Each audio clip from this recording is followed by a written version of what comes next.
बिस्मिल्लाहिर्रहमानिर्रहीम। तमाम देखने और सुनने वाले बहन भाइयों को नेचुरल हेल्थ टिप्स में खुशामदीद। नाजरीन, एक टांग को दूसरी टांग पर चढ़ाकर बैठना एक ऐसी ख़तरनाक आदत है जिसे अक्सर हम बैठने के दौरान करते हैं। हो सकता है ऐसा करना आपको अच्छा लगता हो, लेकिन ये आदत आपकी सेहत के लिए कितनी ख़तरनाक और नुकसानदा है, ये वीडियो देखने के बाद आपको अंदाज़ा हो जाएगा। एक तहकीक के मुताबिक टांग पर टांग चढ़ाकर बैठने से हाई ब्लड प्रेशर की वजह बनता है। होता यूं है कि जब एक टांग को दूसरी टांग पर रखा जाता है तो खून के बहाव में रुकावट पैदा होती है। इस रुकावट की वजह से जिस्म ब्लड प्रेशर को बढ़ाकर खून को वापस दिल की तरफ ले जाता है। शुरू में इसका एहसास नहीं होता, लेकिन वक्त गुजरने के साथ ऐसे अफराद हाई ब्लड प्रेशर का शिकार हो जाते हैं।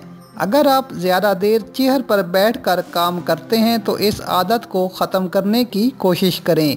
एक और तहकीक के मुताबिक किसी भी सूरत में 15 मिनट से ज़्यादा टांग पर टांग चढ़ाकर ना बैठें। इस तरह बैठने वाले अफराद गर्दन और कमर दर्द का शिकार हो जाते हैं, क्योंकि हमारा जिस्म उस वक्त ज़्यादा मुतवाज़न होता है जब हमारे पाँव फर्श पर होते हैं, जबकि टांग पर टांग चढ़ाने से कोहले ट्विस्टिंग पोजीशन में आ जाते हैं और वो हड्डी मुड़ जाती है जो गर्दन और रीढ़ की हड्डी को सपोर्ट दे रही होती है, जिसके नतीजे में इन हिस्सों पर दबाव बढ़ता है और आहिस्ता आहिस्ता गर्दन और कमर दर्द के साथ मोरों में भी दर्द शुरू हो जाता है।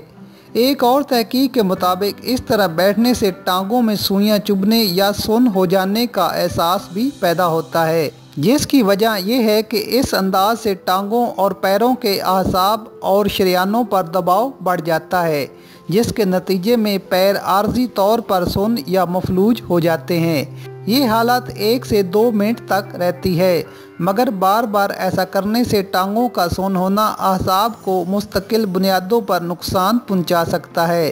नाजरीन, अगर दोनों पांव फर्श पर रख कर बैठने से हम इन ख़तरनाक मसाइल से बच सकते हैं तो इससे सस्ता और आसान हल दुनिया में नहीं। नाज़रीन, वीडियो पसंद आए तो लाइक ज़रूर करें। मज़ीद अच्छी वीडियोज़ और टिप्स के लिए हमारा चैनल सब्सक्राइब करना ना भूलें। शुक्रिया।